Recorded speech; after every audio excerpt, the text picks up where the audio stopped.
Hello, welcome to another segment of Conversation Starters with Jewish Museum Milwaukee. I'm Molly Dubin, the curator, and this series gives us an opportunity to engage with some of the wonderful creative individuals in our community. And today we are very excited to have with us Nina and Richard Edelman, who are both artists and active in our community on many levels and with many organizations. So welcome both of you. Thank you. Thank you. Thank Hi, you. Molly. Good to be here. Terrific to see you. So before we get started, and we have a lot of things we want to talk about in this session, many people, of course, know you because you're so active, but can we start off with just a little bit about yourselves, just a little bit of background? Should we maybe start with Nina? I grew up in Wauwatosa, actually, and I had very creative parents. Both my mother and father were always creating something. My mother with fabric and sewing, and my father with everything. And I think it just was handed down to the kids in the family, and we always found adventure and pleasure in doing things. Terrific. And Rich? Yeah, Molly, I was born and grew up my early years in Davenport, Iowa. My father was from Sioux City, Iowa, in the cattle business, his family, and my mother was from Rock Island, Illinois. We came to Milwaukee when I was about 9 or 10 years old. And so I'm a graduate of Fox Point School, several blocks from here. I went to Nicolet High School, won the science fair, and went off to MIT and stayed and graduated there and stayed on for maybe 10 years altogether. And came back to Wisconsin, started a business in the Chicagoland area. And I retired from that in about 2009, 2010. And even before then, I was involved in sculpture. Terrific. So that gives us a little bit of an idea of where we begin when we kind of segue into this next question, which you did speak a little bit about in terms of some of what you were surrounded with and what may have inspired you to get on these paths. But how did you both get into art and become artists and decide that was going to be your journey in life? So again, should we maybe start with Nina? Well, I was a librarian for 36 years, the last 25 at Milwaukee Jewish Day School, and I really greeted every day as a wonderful opportunity to do something exciting, and like adventures. And so much of what kids need and want is expression. And so I just felt it was the perfect job for me because I was able to do a lot of artistic things with kids. And it just suited me. We even started a quilting class at the school. Now public schools, or most schools, don't even have home ec anymore. So it was a great outlet. That was in 1983. And that class is still going today. I'm not teaching it anymore, but it's still going today. And I just felt that I was very fulfilled, and it was a wonderful vehicle. At the same time, I was doing my own quilting because I was inspired during the bicentennial by my mother, who started a bicentennial quilt. And so I was teaching at the time, a long time ago, and started quilting with kids then, and just kept going for myself. I've taken classes around the country and gone to conventions, and I am in touch with other people who do the same thing almost every day. That's terrific. Great. And Rich, how about you? Yeah, Molly, I always loved both the arts and sciences. In fact, my degree was both in engineering and philosophy, kind of an unusual double degree. I always loved writing. Actually, when I got out of school, I was very involved in the anti-war movement, and I founded one of the first underground press installations in Boston. So I was always around poetry and writing and underground press. And then, I was also a kid who always liked to make things and fiddle in the basement. My dad was in the scrap metal business in Milwaukee. I always was around metals. I worked in the scrapyard every summer. And that was my original interest when I went off to school. So, you know, much later when I decided I wanted to get more hands-on, it was actually Nina suggested to me, you ought to really take welding at adult education. And so I started taking welding classes at night, and one thing led to another, and here I am. That is quite amazing when you think about where you began, but also makes a lot of sense in terms of the interest in science and kind of connection to exploring some of the process for working with particularly metals, which you do, which we know that can definitely have some equations dealing with different elements of science. So that makes some sense. Yeah, no, I do work, with heat and fire, and I do climb up on big scaffoldings here in the shop, but I'm used to it, and I've always been around heavy equipment and around industry. So working with my hands, working with the gases, working with the welding equipment and the masks, it's really second nature to me. I love it. And I should say, though, that my studio is about 2 steps away from where Nina works, where you see her sitting right now. And she often comes out and critiques what I'm doing and tells me what's looking good and what's not looking good. That's been very meaningful to me over the years. She's my best critic. One of the terrific benefits of both being artists and living in the same space, working in the same space, and being able to provide feedback for one another. That's terrific. Yes, this is a general shot of my work area, my studio area. You can see I have about 16-foot ceilings with plenty of natural light coming from the south. You see gas tanks. You see steel supplies for making armatures. Here is a model for a sculpture I'm making for a major university at this time.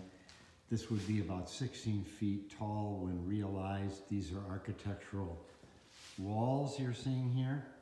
Here's my welding gear. Here is a clay figure that I modeled a couple years ago. I'll show that to you in finished form. Air compressor is another standard piece of equipment used in polishing and finishing. Here's a plaster of a horse and rider. Here's a general workbench area. More workbenches. Standard cutoff tools. Clamps that are used in clamping up work when it's being welded. Just a general purpose articulated drill press. Here's some more clay figures that were later cast in stainless steel. Here's a sandblasting box. It's used to clean up rust and other deterioration from metal. Kira, here is my gallery, which is also in my home.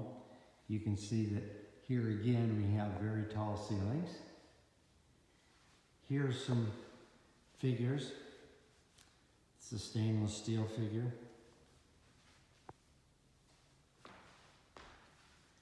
Here's another figure at about 10 feet.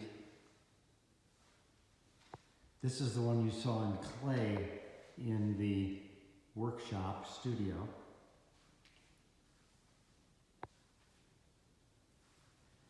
This is a figure in bronze, full human figure, about 10 feet. This is titled Jacob's Ladder. This is Jacob ascending into heaven.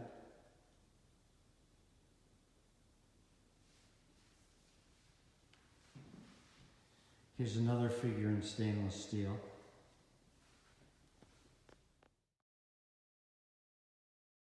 This is Nina Edelman.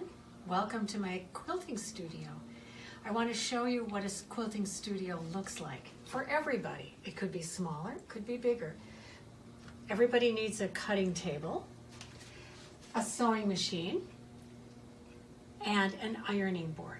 Otherwise, some people do it in small apartments in New York City by putting a board on their bed, and that's all the space they have. But I'm very lucky, I have a very nice space. I just wanted to show you what quilters use to cut, because everyone finds this very curious.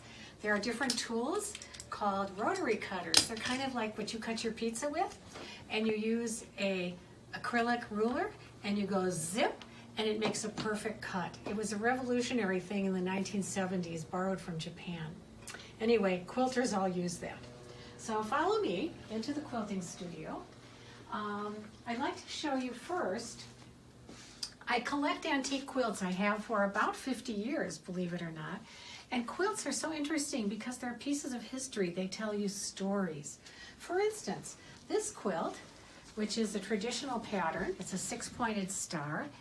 It has a lot of what I would call farm apron fabrics in it. And you know something about the person who made this. They weren't wealthy. They were using their old clothes, most likely. It's probably from the 1930s or 1940s, based on the type of fabrics that are in it. And it's still in pretty good condition, but you know that it was used and loved by people. There's another quilt here, which was made by somebody who had a little bit more money. It has the same fabric all the way through. It is made beautifully with a lot of care. And a quilt like this is much more valuable because it isn't a remnant quilt. But I have many different ones, and they're all very exciting when I come across them because you learn something about the people who made them. I also collect fabrics from around the world. My mother started me on this terrible habit. She and my father were world travelers, and there are some pieces here that you cannot get anymore. For instance, this piece called a Katenga, I think from Thailand, is all handmade with sequins and stuffed pieces. And when we went to Thailand, you could not find them. There were none left like this. They're only in museums. There's other pieces from other places in the world. A pillow from France, a cuff from Uzbekistan, which we did not go to, Eastern Europe, South America. I have many other pieces, and I just love finding them, either in flea markets or in the countries. My most precious collection, however, is from Israel. These are examples of Yemenite embroidery. These were made for me when I was a little girl by my Tanta Penina, first in Palestine and then in Israel. And it's all hand done. And there's many different examples here. When we were in Israel, a number of times I tried to find some. There is none left. You cannot buy this anymore. Nobody makes it anymore, just like people here do not do handwork. But I'm so lucky to have family examples that were made for our family in Israel. You can probably find them in a museum, although I've never seen them in a museum. And speaking of family, this September I had my very big birthday, and my children, who know that I love being a part of the quilt culture and I'm excited about being involved with quilts all the time, got together and they made me a quilt. Each child or couple made a different square, my sister also, and I was stunned by this because a lot of them didn't know how to do it, and they consulted other people, but it was really something that just threw me off base, and I treasure it, and because I treasure my children, and it just kind of says it all. It says it all. Anyway, I'm glad you had a little tour of my quilt studio, and if you have any questions about any of the things, please feel free to email me. You've both worked on some very significant projects for the Jewish community, for the greater community, and certainly Richard on a global scale. Can you talk to us about some of your past projects, maybe some of the ones that have some special meaning or significance for you, or some of your favorites? So why don't we switch it up a little and start with Rich? Sure, Molly. Well, I certainly, one involvement has been right here in the Milwaukee area with the Jewish community here, starting out with the really the largest project I've ever done, which is the pillars at Congregation Shalom.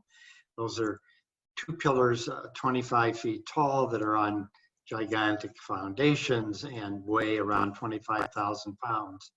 So that's probably the largest scale project I've ever done. But also in Milwaukee, I've worked on the Shofar Emmanuel at Congregation Emmanuel, and I've got the High Point project over at High Point Senior Living, Ovation Homes, which is double helix based.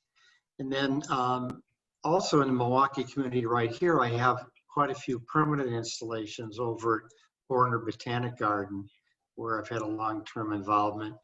And also in the historic Third Ward District, south of the Expressway. So, that's been another long-term involvement where I've had a number of installations. And then overseas, I think the first project was Shofar Krakow at the Krakow JCC, which was really exciting. And then kind of moving on to Israel, I did a signature piece for the new Safra Brain Center at Hebrew University. So I have kind of a marking large double helix that's in front of that building. And then last year we installed at Ben Gurion University of the Negev in Beersheba, cyber glyph, which is a sculpture based on the theme of cybersecurity, which that university leads the world in research on, but which draws on different glyph drawings that are in the Negev desert. And currently, the next project I'm working on right now is also for another Israeli research university. Such interesting projects. You mentioned quite a range there. And again, I have to think back to your beginning in science. Certainly we know you have addressed themes having to do with the Bible and with Judaica, but when you talk about, double helix and speaking to environmental issues or security issues, it's interesting to think about that science background and certainly how you integrate some of the very contemporary issues that specific organizations, states, countries, environments are dealing with. So very, very fascinating. And on a personal note, I just would like to say, I know you are very close to the JCC in Krakow, and certainly with the Jewish renewal movement in general in Poland and recognition of the atrocities that have happened there. You're very, very active. You often participate in the Ride for Life. So I had an opportunity to go to Poland for a fellowship a couple of years ago and had the opportunity to see in person that Shofar Krakow. And it just brought such tremendous pride and just really was rather overwhelming to think about that connection between the two communities and the significance of that piece. And of course, I'm thinking about the mission that went there when it was really inducted into the community. So really a wonderful, wonderful piece. Thank you, Molly. And I should also mention too that the whole involvement with the JCC, we also did a signature piece for the Maccabi games that were held at the Milwaukee JCC a couple of years ago. And that was a lot of fun. And then that ended up being a permanent piece over at the Harry and Rose Sampson JCC. Absolutely. And I love the opportunities to go in and see, your pieces that periodically are on display as part of installations or specifically commissioned works or getting previews. So another great opportunity to experience your work. So let's go back to Nina. Can you talk with us about some of your past projects, some of your favorites or ones that you're particularly proud of? Riches are large and hard. Mine are small and soft. The largest thing I ever did was the Ark curtain for Congregation Emmanuel, the Parochet. And it was really quite a thrill to be asked to do it. And it was an assignment to incorporate nature because of the open windows there, and the colors that are in the synagogue, which are the sort of the sandy colors of Israel. They required a Jewish themed curtain. And so, you know, I put my thinking cap on and came up with what it is. The interesting part is I couldn't find the right color for the sandy color to match. So what I did is I dyed fabric. And when you dye in a certain way, it becomes sort of mottled.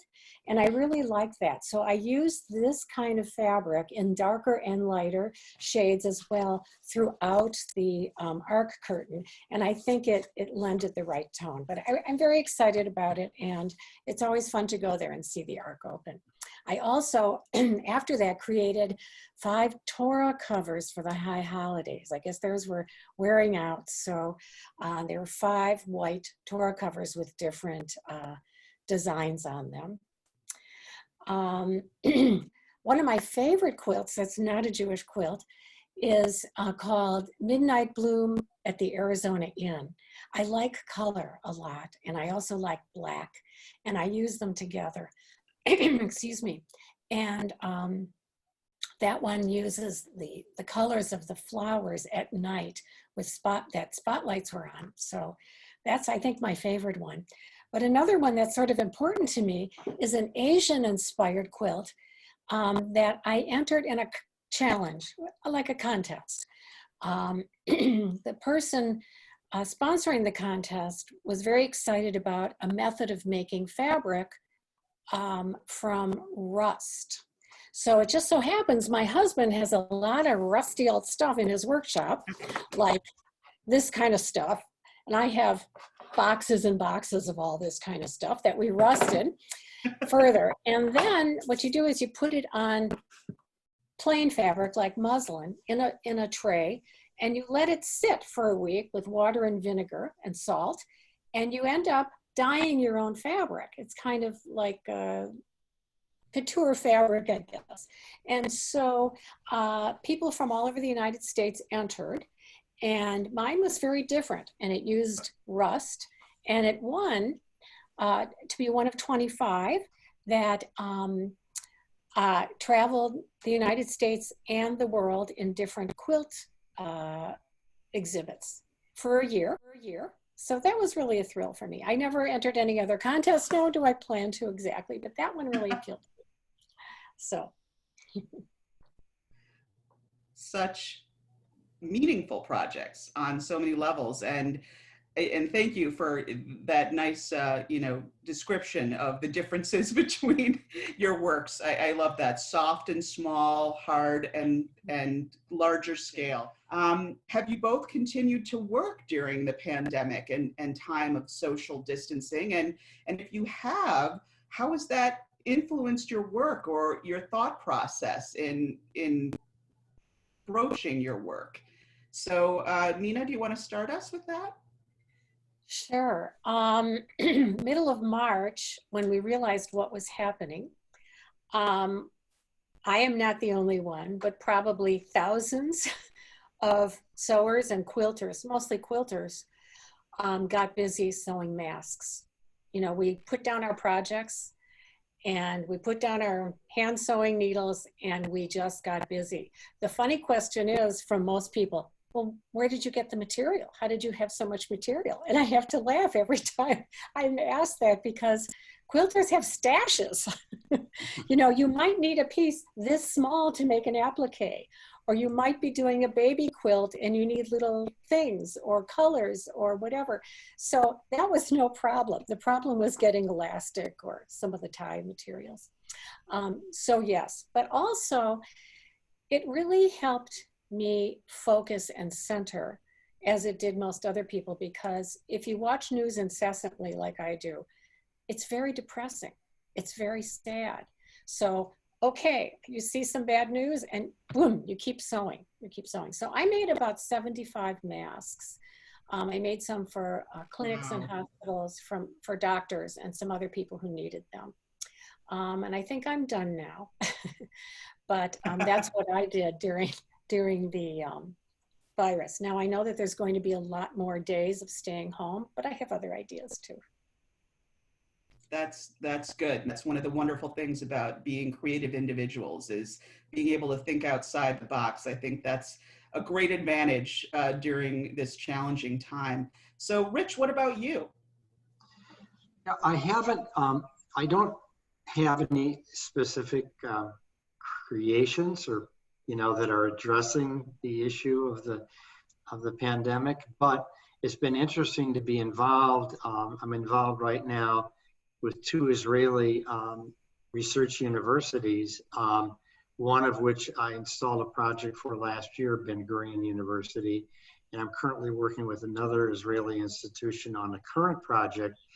And it's just interesting to see how those institutions in turn, of course, the projects are delayed. I mean, they're under review, we're talking, but nobody can go out and dig in the ground to make sure there's no sewer pipes underneath, where we want to put a sculpture. That's out of the question because the universities are by and large closed. However, both institutions have switched off and are heavily involved in Corona research projects. Ben Gurion University, Bar Ilan University right now has addressed this issue. They have 70 different Corona related projects right now going on. Everything from the medical field to issues of psychology to, trying to create vaccines, the full gamut. So I kind of get a back window when they fit me in and talk to me into all the other things that are going on in the institution. It's absolutely fascinating to see how they've addressed this. That is really interesting, and interesting. You mentioned some of the the challenges that are in place when you think about trying to envision future projects and the logistics that may be involved, and really the inability to move forward with some of those and having to think outside of the box.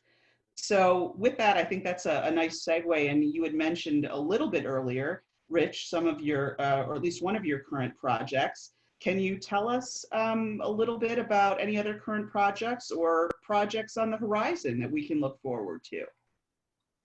Well, the main one that I'm working on right now is on the theme of, for again, an Israeli research institute. And we're working on the theme of of unboxing of science, meaning how science, pure science, can be turned into technology. So this institution is involved in bringing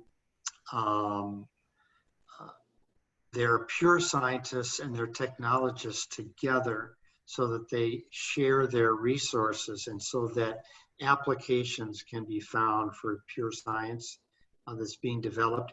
And at the same time, they're involving artists on campus because they are not just looking at the arts as giving expression to scientific ideas. Let's take a simple example. It's not like someone making an illustration of the human heart for a medical textbook. That's not how they're viewing the arts. They're viewing them as a process, a holistic process that's very much part of the whole idea of unboxing science and combining it with technology for progress. So it's interesting to be part of that and to be witnessing that process and to be part of it. It sounds fascinating. And we'll look it forward is. It's really cutting edge. Yes, we'll very much look forward to hearing more about that. And Nina, what can we look forward to in terms of what you have going on or what's coming up?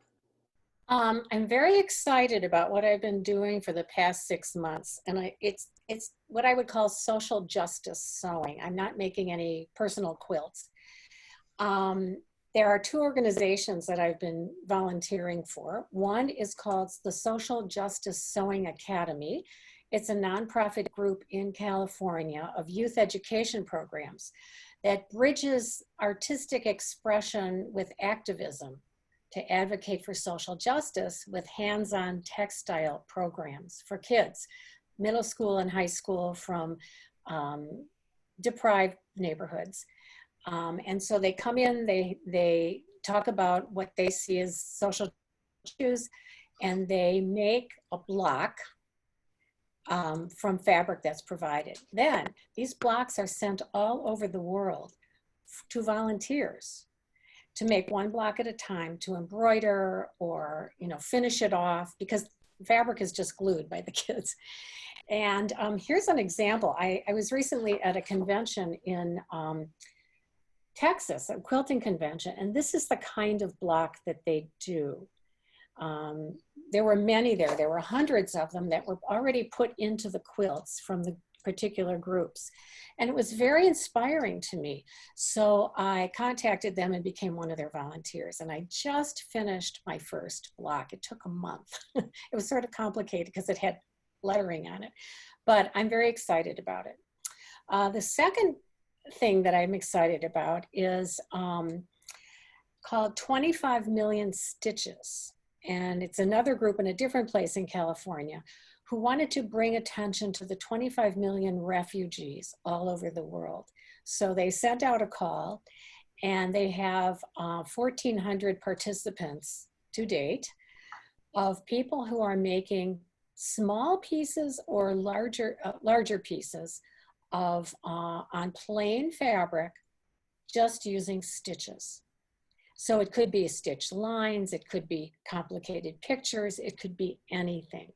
And because it was refugees, and I had just been to near the border to see what a refugee intake center was, it was quite inspiring. I made one of the southern border and the refugee travel roads from Mexico into the United States.